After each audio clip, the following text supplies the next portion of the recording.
Well, let's get into the segment we like to call What's Up, Doc, where we spend some time with the experts at Mercy Health, and today is absolutely no exception to that. We're going to be talking a little family medicine, primary care, with Dr. Saman Razzak. Dr. Razzak, good morning to you. Good morning. How are you this morning? Doing well. Tell me about my sense of taste and smell. When's that coming back? Oh, that's a good I'm question. going to need an exact date and time, if you don't mind, Doctor.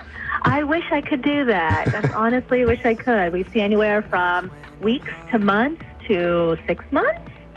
So it's definitely varied. Yeah, I talked to a guy the other day, as a matter of fact, who I believe was April of 2020. Wow. Taste and smell went by the wayside with COVID. Has not recovered it yet. Yes, we are seeing that. It's really disappointing. Yeah, that was kind of the word he used. There was a lot of cursing that was involved with it as well. But yeah, I think the sentiment remains the same. Yeah, I was hoping that would come around a lot sooner. Tell us a little bit about you. How'd you wind up being interested in medicine, and where did that all get started? Well, I've always loved it since I was young. I had a sister who was pretty ill with asthma her whole life, so lots of doctor visits. So I really got interested in it, and I left science. And then when I actually went to med school, I got to experience all the different rotations, and I just loved family medicine. It was just a combo of everything. I got to do a little surgery, see kids, adults. So that's definitely where I wanted to be, and so I decided to go into that field, and I absolutely love it. It's great. And how'd you end up here in Rockford? What was the path to get to the state line area? I grew up in Texas, so I'm definitely not from the area. Grew up in the South my whole life, and I moved to Atlanta when I finished my residency. And my husband is actually from the Chicago area, so he got a job transfer up here, and now that's how we ended up here in 2019. So I've been with Mercy now since April of 2019. Your husband a Cubs or Sox fan? He is a Cubs fan. Attaboy. All right. Yeah, we would have hated to cut this short, but good answer. Yeah. Good answer. Is that rubbed off on you yet? A little bit. Okay. I'm from the South, so I'm all about college football. I went to Alabama, Roll so Tide. Roll Tide. Yeah, I'm sorry about the game the other night. Yeah, I know. We don't want to talk about that. All right. Oh, way to offend the guest right off the bat, Joe. Bringing up sore, horrible subjects like this. I got a feeling Bama's going to bounce back and be all right next year. Give other people a chance too. You know, we can't always win everything. One of the things about being a family medicine physician is you're basically seeing patients of all ages. Am I right? And I think that if everything works out right, you're looking over or taking care of an entire family. Yeah, that's generally what happens. You know, a lot of times I even see, from birth. So if mom is my patient and she wants baby to be my patient, so right when they're born, start seeing them, and then to see the whole family. So it's kind of nice to have that continuity with everybody coming in and keeping everything in one setting. So it works out, and patients love that as well. So just kind of one-stop shop. We've talked to some family practices before, and definitely one of the benefits being knowing the history, knowing what happened, down the line, right? Is that right. Have you ever caught something early because you knew it was you're predisposed based on where you came from? Yeah, definitely. I mean, especially like certain diseases, like, diabetes is one huge thing, and especially type 1, which is genetic. And, if we know that, mom or dad has, strong family history or history themselves, then we know what to look for preventatively with children and things like that. So, yeah. It's also got to be one of those things where you have to wear a variety of hats, because from one moment you're dealing with some of the younger people, but then as we continue through the family, we've got Grandma and Grandpa coming in who have got an entirely different set of issues to look at. Right, and that's one thing I like, is that variety, so it's not something that you're seeing constantly over and over again. So, one 15-minute visit, I see, a young kid for just a regular checkup or sports physical, and then, we see Grandpa for, diabetes and hypertension. So it breaks that continuity up, which I like that, too. Kind of keeps me on my toes, too. The medical community does a good job awareness. We see a lot of campaigns and whatnot, and it's obviously saved a bunch of lives. If there's one disease, condition, something that you could amplify awareness of, what would that be? It's definitely hypertension. I think, one thing that we don't realize is that, we don't really check our blood pressure very often. And a lot of times when it is running high, we don't have symptoms. So a lot of times it's when it's low is when we are symptomatic, feeling lightheaded or dizzy. Some people have headaches or whatever if it's a little bit high. But, I've had patients come in, walk in, haven't seen a doctor in 10, 12 years, and their blood pressure is extremely high, and they feel great because that's how it's been running. And then when we start to kind of get it down is when they start feeling bad and they get mad at me saying, what's happening? I'm like, well, your body's used to it being so high, so we have to bring it back down. So, it really is like that old saying, the silent killer, because we can walk around with extremely high blood pressures not realizing it. So it's really important to, have our annual checkups, get our blood work done, and just, watching what we eat, exercise, kind of the whole gamut, to kind of keep an eye on that. Is that something somebody should also, go out and grab one of those devices that you can monitor this on your own as well, so you'll know variations between the times they come to see you?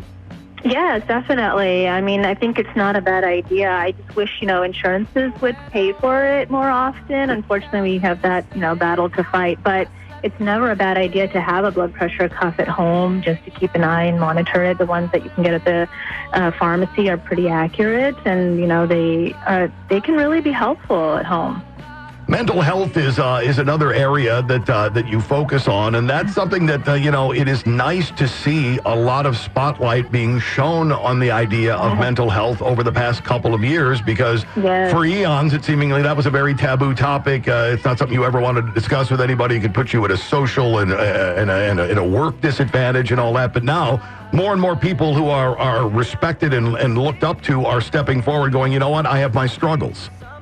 Right, yeah, and I'm so glad that's out and, coming out and not as taboo anymore. Especially these past 2 years, it has been terrible, just with the pandemic and the lockdown, and, we're seeing a lot of it in our practice. I see it every day, multiple patients, coming in, depression, anxiety, just overwhelmed, stressed, which is, we all are, I think, in this situation. So, a lot of times family medicine doctors or primary care doctors are the first ones to kind of get that from patients. There's unfortunately a very shortage of psychiatrists. So, a lot of times we're the ones who deal with mental health issues. And it makes me learn from my patients as well. I learn from them, they learn from me, and we kind of deal with things together. And I think, we talk about different aspects of how to, treat anxiety besides medication. There's other ways, yoga, meditation, exercise. So we kind of, individualize it based on, what's going on with everybody. And it's nice to have that continuity, to know the patients, to know what's going on in their lives, to kind of address that too. You mentioned, mental health, and a lot of people go right to the psychiatrist, but it sounds like it doesn't always have to end up. I know some people don't want to go to a psychiatrist. The idea of sitting down and talking to another stranger kind of stresses them out. But mental health is something you guys deal with on your own, or do you always consult with a psychiatrist in those situations? No, not always. The psychiatrists are very helpful if we have, cases that we feel like we need to send to them. But a lot of times we are able to, treat things like depression and anxiety. It's a very common thing. We see it a lot in the medical field. Physicians, nurses, we see a lot of it amongst our own community as well. So, which has been often taboo, from their standpoint. So, I sometimes tell patients, from my experience, like, I've had anxiety and stress before too, and this is how I've dealt with it. So I think that connection is good to have, and patients appreciate that, I think. So, yeah, we don't necessarily always have to refer to a psychiatrist. I think a therapist is another option that, somebody that can sit down and, along with, doing medications if we need to. So that's, one thing that I stress to patients, that, therapy is not a taboo thing either. That's something that can be very helpful. So that's something that we talk about as well. You had mentioned that non-medical ways of going about it. Yoga is one of the things that you mentioned. What else would there be? There's meditation. Exercise has been shown to really increase your serotonin and dopamine, the happy hormones that we have. So, the thing that people talk about, like a runner's high, like after you run, getting that high feeling, that those chemicals that are being released. So a lot of medications work that way to, help you increase your serotonin. So that's one thing that I know patients sometimes don't even realize that it can. I know it's hard to kind of nowadays getting to the gym and things like that with the pandemic, but things you can do at home, we talk about that. Just anything that kind of gets the heart rate up. Just even taking 5 minutes in a dark room, deep breathing can really help. See, I always thought that runner's high was because you were so close to death. That's how it always felt to me, anyway. I experienced runner's high one time in my life. One time in my life. I don't know where it came from. It was junior year of high school. We were running halls, and I hated running. And just one day, I was like, I think I can run for literally ever right now. And I've been chasing that dragon my entire life. Well, 3 or 4 Jolt Colas before you hit the hallway, that might do that for you. It must have been it. Maybe. It must have been it. You also have a passion, doctor, for women's health. Tell us a little bit more about the care you provide for women. So I think women in general, I think, we tend to sometimes overlook our own health. Because a lot of times, I see that women are, caretakers with, kids and family, and we tend to neglect our own health sometimes when it comes to that. But it's super important, because that can be really detrimental without, missing your regular preventative checkups, screening mammograms, after the age of 40, like your pap smears, labs, things like that.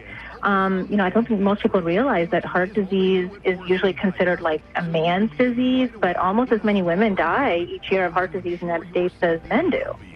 So it's something that we really have to, kind of stress and make sure that, women are taking care of themselves as much as others in their family.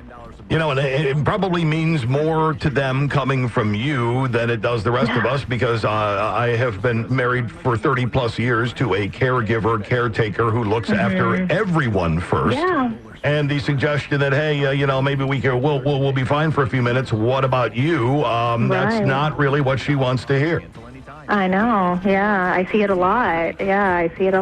So, that's one thing that we have to stress, because, we don't realize that we just kind of neglect ourselves sometimes. So it's really important, women's health, because women, present different ways. Like when they have a heart attack, it's not exactly the same as men do. And that's something that we have to always stress and, make note of and say, hey, this is a red flag. You have to kind of pay attention to this. Don't ignore things. So. Well, and true, like even with the common cold, where the guy will be on the couch moaning and groaning for hours and hours on end, the woman will decide, all right, I'll cut down my to-do list to 80 things instead of that 150 things I had.